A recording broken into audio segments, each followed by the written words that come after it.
It started with a hammer swing and the sharp crack of old plaster. In a weathered farmhouse tucked into the forested hills of Bavaria, a renovation project unearthed something far older than rotted beams or brittle wallpaper.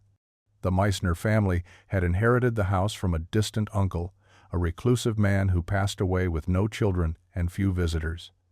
They were stripping the attic for insulation when Lucas Meissner noticed an unusual gap behind the chimney wall, precisely measured, perfectly vertical. What looked like solid timber was hollow. When pried open, it revealed a second wall, false, sealed with screws so rusted they disintegrated at the touch. Behind it, wedged tightly between beams, was a lockbox the size of a suitcase, its iron skin eaten by time, its clasp sealed with a padlock that had fused shut. They carried it downstairs in silence, not fully understanding why their hands were shaking. The air inside the attic had turned heavy, as if something long asleep had stirred. Inside the box were brittle documents wrapped in oilskin, a leather-bound journal that crackled when opened, and a cloth-wrapped bundle that clinked like tools. Everything smelled of mildew, rust, and something else. Old blood, maybe, or old secrets. At the bottom of the box, partially hidden beneath a sheaf of coded pages, was a black armband. Faded but unmistakable, the red circle and swastika barely visible in the attic's dim light. The police were called. Then a local historian. Then someone from Berlin. Within hours, the house was no longer a renovation site. It was a crime scene, or maybe a time capsule. The historian, Dr. Elias Kerr, flipped carefully through the documents with gloved hands. He paused at the sight of a name stamped into the inner flap of the journal, Jakob Stein. His eyes narrowed. He didn't speak, just slowly closed the book and whispered, "This shouldn't exist." The attic grew quiet again, but not with peace. It was the silence of history leaning in, ready to speak after 75 years of being buried alive. Jakob Stein was a ghost even before the war ended.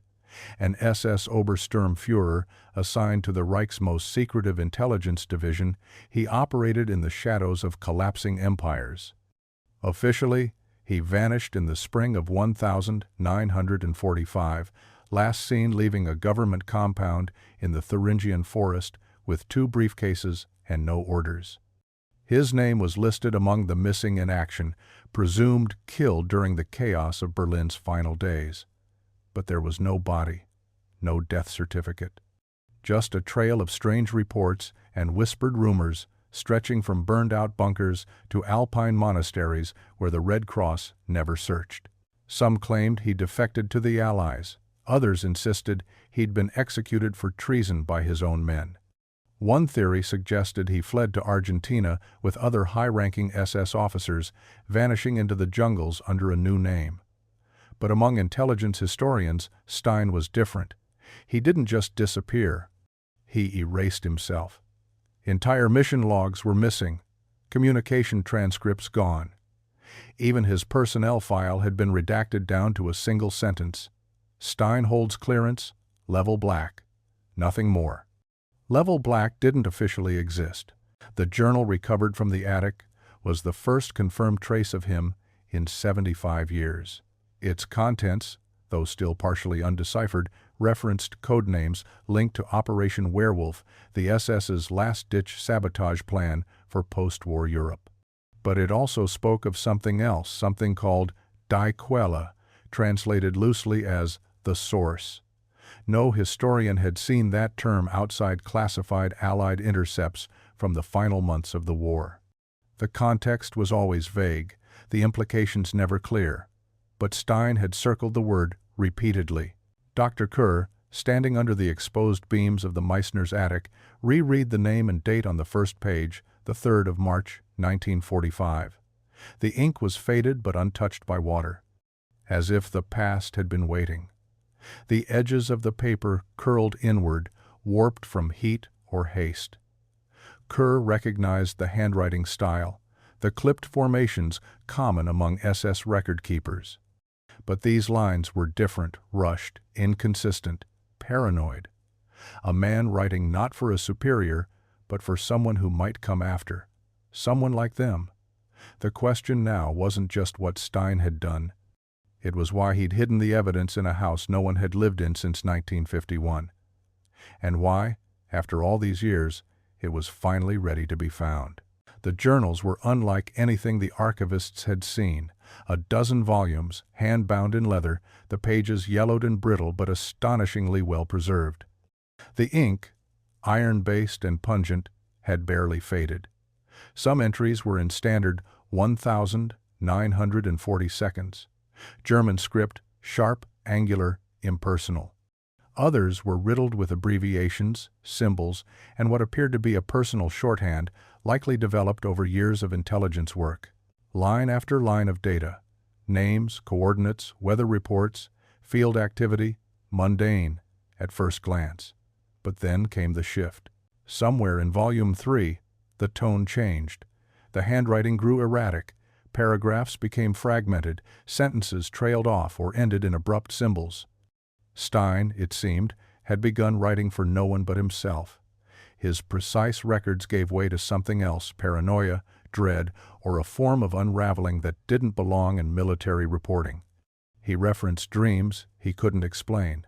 Symbols he claimed appeared repeatedly in the margins of old documents, and figures following him who cast no shadow under moonlight.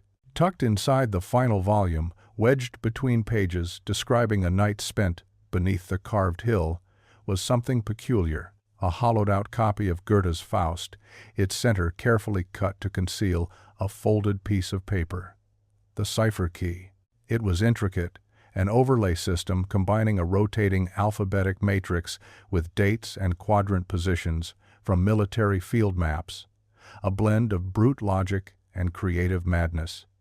With it, linguists and cryptographers began slowly translating the journal's later entries, and what they found was troubling. Coordinates that didn't exist, references to places marked only as the Gate, the Divide, and Daiquel. More than once, Stein described hearing low-frequency hums underground. "It is not just a source," he wrote in shaky hand, "it is the beginning and the seal." Whatever Daiquel was, it wasn't just an objective, it was an obsession. And Stein had buried everything he knew about it behind code, paper, and the dust of 75 years. The journal's decoded fragments suggested a mission that, on paper, never happened. March 1945. Berlin was collapsing. Hitler was in the bunker. But somewhere within the remnants of Himmler's inner circle, a final directive was whispered to a select few officers with level black clearance, the kind of men who weren't written into official ledgers. Stein was one of them. The directive was never signed. No insignia, no confirming stamp, just a single phrase, repeated across pages like a mantra. The source must not fall into their hands. No clarification who they were. Allied forces? The Soviets? Or something else entirely? The entries suggest Stein was tasked with securing or destroying Daiquel, though what it actually was remained maddeningly abstract. He never called it a weapon, though he implied it had power. He never called it knowledge, though he wrote of its whispers. Instead, he described it through metaphor, the eye that watches both ways, the mouth of silence, and what was buried before time had language. The directive placed Stein near the Austrian border. The coordinates corresponded to a region of the Alps long associated with abandoned mining operations and medieval myths, tales of caverns that whispered, of monasteries that held the black books. His instructions were to go alone, no escort, no dispatch, no report, only to reach it before anyone else did. After March 7th, the entries stopped being dated. Stein had begun writing in code even before the cipher was developed, layering metaphors on top of false coordinates. Some experts believe he went rogue. Others think he followed orders to the letter. One line offers the closest thing to clarity. The source is not German, it is older than us, and it chooses who sees it. There are no military records of Stein beyond that date. No logs, no sightings. The war ended, the Reich fell. And Jakob Stein, SS Obersturmführer, vanished into myth, until now. The attic had given up its first secret. But the source, the thing he was meant to hide or destroy, was still unaccounted for. And now, for the first time in decades, its name was being spoken aloud again, not in the corridors of power, but in quiet rooms, under lamplight, by men who understood what buried truths were capable of becoming. Something changed after March 12th. The handwriting in Stein's journals shifted again, once crisp, even elegant, now uneven and slanted, as if written by a man in motion or under constant duress. Sentences were shorter. Many trailed off. He'd begun using a private form of encryption, mixing military shorthand with old Latin phrases and what appeared to be nursery rhymes rewritten in reverse. But the content was unmistakable. Stein believed he was being hunted. "They are not allies," he scrawled in the margin of one page. "Not ours either. They know the directive. They know about the mouth." Elsewhere he wrote, "The walls have learned to whisper. I must be louder to drown them out." By mid-March, Stein stopped using names altogether. Instead, he referred to his watchers as the eyes beneath the crest and the eagle's second shadow. The tone suggested he no longer trusted his own side. One entry stood out. Dated the 15th of March, 1945. "I passed a checkpoint near Reutte. They smiled too long. Not soldiers, not human maybe. They wore the uniform but spoke nothing. No dust on their boots." He never mentioned that checkpoint again. It was here that the architects first appeared. The name was written once, then crossed out, as though he regretted it immediately. But it returned always capitalized, always isolated on the page. "The architects are not builders," he wrote. "They bury things, they bury people, and they remember where." Historians couldn't agree. Some believed it was a cryptic reference to an SS inner circle, possibly an unofficial division focused on containment rather than warfare. Others thought Stein had begun to fragment under pressure, lost in a labyrinth of his own design. But the paranoia was consistent, focused. He wasn't afraid of random enemies. He feared something internal, something that had once stood beside him in lockstep formation. And that fear, whatever its origin, was pushing him toward isolation, toward escape. The discovery came by accident. While examining Volume 7, a conservator noticed the spine was thicker than the others, slightly off balance. Under black light, faint ink bled through the leather, an older script reversed. Carefully, they disassembled the binding and found it. A folded sheet of parchment, brittle but intact, tucked beneath the lining like a hidden vein. It wasn't a conventional map. At first glance, it appeared almost abstract lines, like veins, sharp angles intersecting through jagged terrain. But when laid over a current topographic chart of the Eastern Alps, it matched. Not entirely, but closely enough. Known peaks aligned with the hand-drawn ridges. Villages long since renamed appeared under older monastic titles. It was a 1,930 seconds military cartography format, likely used before the outbreak of war. Marked in red were several locations. One had already been confirmed, a monastery near Hallstatt. Another had been bombed out in 1944. But the third, a marked place deep within an unnamed mountain corridor, showed no signs of habitation past or present. No structures, no trails. Just a pair of letters, S.V., followed by the symbol Stein had drawn multiple times in his journal, a triangle enclosing an inverted eagle. The team stared at the map for hours. Geologists confirmed that the region was remote, prone to landslides, and rarely surveyed. It wasn't just uninhabited, it was unmapped. No modern roads reached it. The only path followed an old salt mining trail, decommissioned since the 1,890 seconds. Was this where Stein fled? The timing fit. The journal's final entries stopped days after that location was marked. One passage even hinted at the terrain. The snow turns to glass at night. The stars are too close. The wind carries their language, but only in silence. It was poetic. But it was also geography, alpine conditions, high elevation, thin air. The name of the area had changed over the decades. Local legend spoke of der Versiegelte Grat, the sealed ridge. Few went there, none stayed. And now, for the first time since 1945, someone had drawn a line back to it. Not a road, a map inside a map, a trail not meant to be followed, one Stein had taken alone. The deeper historians dug into Stein's encoded entries, the more the language began to mirror something darker than espionage. He referenced operations with names that didn't appear in any known wartime files. Project Andenken, Project Remembrance, and Das letzte Licht, the Last Light. The names had no corresponding records in SS archives, no documentation in Allied debriefings, but within the decoded journal they surfaced repeatedly, always in the margins, never explained, always connected to Die Quelle. Project Andenken was first mentioned beside an entry marked March 20th. Stein wrote, "The archive must be preserved, and Andenken is the only vault they trust." Later he added, "It remembers for them." That phrase, "it remembers," was repeated elsewhere in different forms. Not he. Not they. It.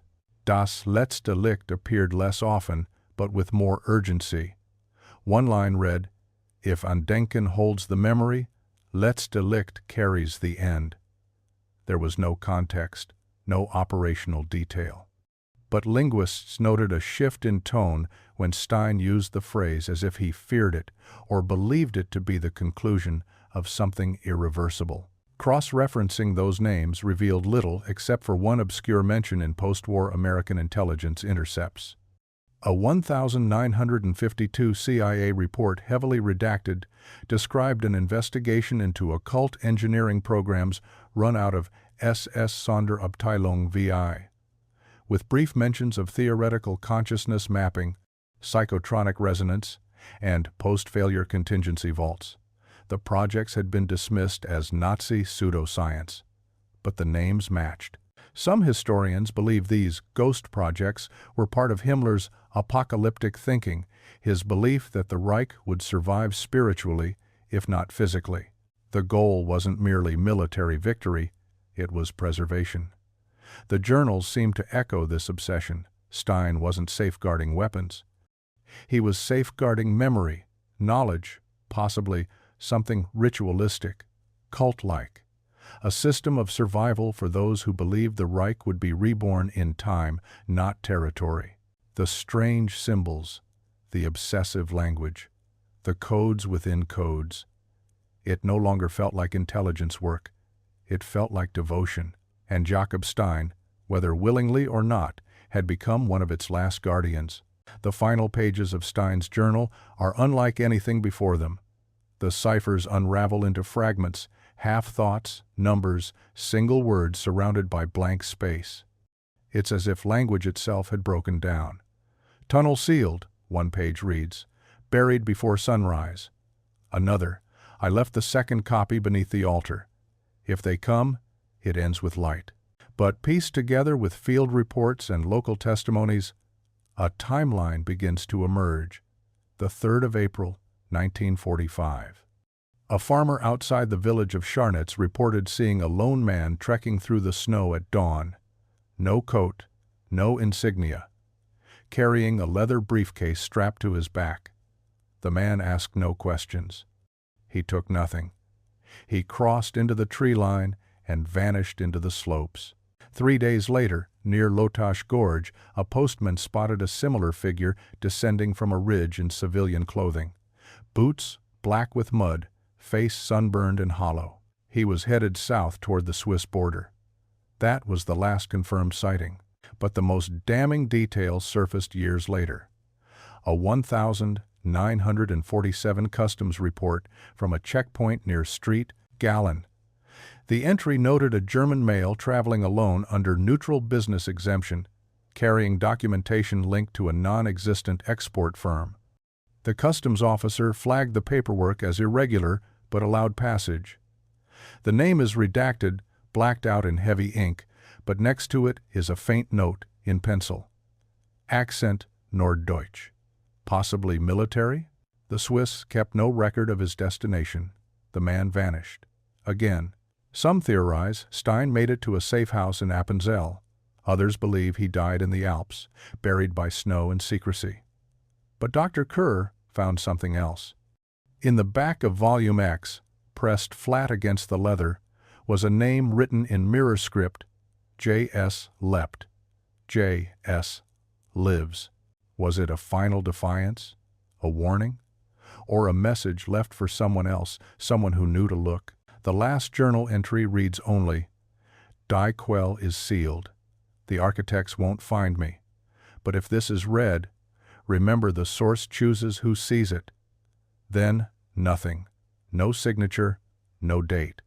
Just the scrawl of ink, then blankness. And 75 years of silence. The approach to the cave was nearly impassable. A crumbling slope of scree and frost-heaved boulders had buried the original entrance long ago, but the coordinates matched exactly tucked into the northern ridge of Der Versiegelte Grat, a place even local hikers avoided. The team, led by Dr. Kerr and 2 alpine specialists, used old mining diagrams overlaid with Stein's map to locate the opening. Beneath the rockfall, after hours of excavation, a thin draft of air whistled from a black seam in the stone. They had found it. Inside, the air was cold and dry. The passage narrowed quickly, the walls carved unnaturally straight. 40 meters in, the first signs appeared: rusted tins, empty water canisters, a pair of mold-eaten boots. Everything coated in dust and silence. The space widened into a chamber roughly 10 feet across. In one corner, a collapsed sleeping cot. In another, a rusted lantern. Then a bundle sealed in oilskin and hidden beneath loose rock. Inside the bundle were more of Stein's notes, shorter now, less cryptic. As if he were speaking plainly at last, maybe not to historians, but to himself. One sheet read, "They reached Hallstatt. The architects are not who I thought. The source was never ours to command. I write this as warning." Another simply read, "If you have come this far, stop." But they didn't stop. On the eastern wall, behind a shelf of empty ration cans, a steel panel sat flush with the rock. No hinges, no handle, just a barely visible seam. The team used thermal scanners and sonar to confirm what they suspected. It wasn't just a wall, it was a door, and behind it, something hollow. Entry took hours. Eventually, pressure bolts gave way, and the panel opened inward with a mechanical sigh, revealing a narrow passage lined with lead sheeting. This wasn't a cave, it was a structure, a forgotten bunker. The corridor descended. At the base, a reinforced steel door sat ajar. Inside, darkness, stale air, and the smell of cold iron. The bunker had been sealed for decades, but not before someone had prepared it for intrusion. Tripwires lined the floor. An inert grenade sat mounted inside a false drawer. One wire had already snapped long ago, maybe tripped by a rat or something else. The bunker was empty. But it wasn't abandoned. They found the safe on the second day. It sat embedded in a concrete recess near the back of the bunker, an iron cube coated in layers of grease and dust. No markings, no dial, just a reinforced slot for a key long since lost. It took specialists from the Bundesarchiv and a portable plasma cutter to crack it open. What emerged was not gold, not weapons, but silence followed by documents, sealed canisters, and one metal case with a tag. Nur für Auserwählte. For the chosen only. The documents came first, pages wrapped in waxed cloth, covered in the same tight script as Stein's earlier journals. Only this time, the tone was clinical. These weren't diary entries. They were procedural. Labels like Protocol 6, Retention of Thought-Bound Memory Structures, and Field Anomalies Group B, Kitzbühel Test. There were diagrams, complex, almost nonsensical circles within circles, overlaid with radio frequencies and weather data. A page marked, "Do not replicate," was filled with illustrations of metallic coils wrapped around what looked like a human skull. Then came the device. Roughly the size of a typewriter, it was housed in brass and fitted with 4 dials, each engraved with both numbers and archaic glyphs. A paper feed was attached, threaded with partially burned punch tape. There was no manufacturer's name, no patent, only a small metal plate welded to the base, bearing a symbol previously seen in Stein's journal, the inverted eagle inside a triangle. The team believed it to be an early encryption machine, possibly a prototype built outside standard Reich contracts. But it had features no engineer could immediately explain, including a quartz crystal chamber wired directly to its input relay. Finally, the film reel. Standard 16 millimeters. Label handwritten in faint pencil. Letzte Sichtung. The 10th of April, 1945. Last viewing. The team hesitated to play it. The reel was fragile. It would require a cold transfer and archival-grade projection. But something about the box, it was stored in a velvet lining, a clasp designed to lock from the inside, suggested the film was never meant to be shown casually. It was an artifact, or maybe a warning. Whatever Stein had fled from, he hadn't fled empty-handed. This was the second archive hidden, sealed, and left waiting in the dark for the next set of eyes to open it. Now, it was open. Debate broke out within days of the archive's exposure. Historians, intelligence analysts, cryptologists, each came with their own theories, each pulling the narrative in a different direction. Some insisted Stein had been nothing more than a courier of classified Reich intelligence, tasked with hiding sensitive materials until the regime could rise again. Others believed he had defected, turning on his superiors once he saw the full extent of their plans, burying what he believed should never be found. But not all interpretations were so rational. The more esoteric among the experts focused on the language of the decoded texts. Phrases like, "The source is not ours to control," or "Memory is alive, and it remembers who betrayed it." One passage, in particular, began to circulate through academic forums and private intelligence circles alike. "If this reaches the wrong hands, let history forget my name." No context, no signature, just the plea of a man who seemed to know that discovery could be more dangerous than silence. Theories multiplied. Had Stein been hiding something far older than documents? Had Daiquel referred to a site or a force? Was it a metaphor or a literal object, something the Reich had uncovered and tried to exploit? The presence of ritualistic diagrams, astral charts, and references to non-human thresholds hinted at a belief system operating beneath the surface of military command. Some accused the researchers of staging it all, calling the discovery a hoax, a fabricated mystery designed to inflate reputations or open museum doors. Others took the opposite stance, arguing the release of any part of the archive was a catastrophic mistake. One classified memo, leaked from a defense consultancy, simply read, "Lock it back up, burn the key." Dr. Kerr remained silent. He had stopped giving interviews, stopped attending debriefs. He kept only one note tacked to his study wall, copied from Stein's final entry. "If they return, it will not begin with armies. It will begin with memory."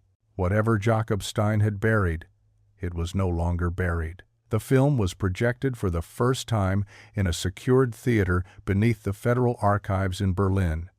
Attendance was restricted, no journalists, no outside observers. Only archivists, military historians, and 2 members of the Bundestag's Intelligence Oversight Committee. The room was silent as the reel began to turn. At first, the footage seemed mundane. Soldiers unloading crates from a truck, a mountainside covered in fresh snow, men in heavy coats lighting torches at the entrance to what appeared to be a tunnel. Then, a sudden cut. The location changed. The interior of a stone chamber lit by oil lamps. A series of concentric circles marked on the floor. Around them, figures in uniform, standing motionless, each holding a sheet of paper covered in geometric symbols.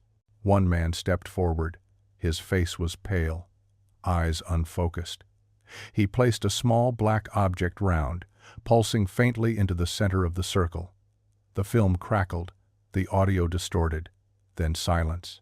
Another cut. The same chamber, now empty. Papers strewn across the floor, symbols scorched into the stone. A figure stood near the far wall, barely visible in the flickering light. The camera zoomed slowly. It was Stein, older than in photos, his hair longer, his eyes sunken but calm. He stared directly into the lens, unblinking, and then he spoke. Only 2 words. Noch nicht. Not yet. The reel ended. The screen faded to white. Then black. No credits, no markings. Just a single frame at the very end, a line of text burned into the celluloid, so faint it required magnification to read. End of file 1. The room sat in silence. Then the lights came on. No one spoke. There were no questions. Only one quiet understanding shared between everyone present. This was not a conclusion. It was a threshold, and something was still waiting on the other side. This story was brutal, but this story on the right-hand side is even more insane.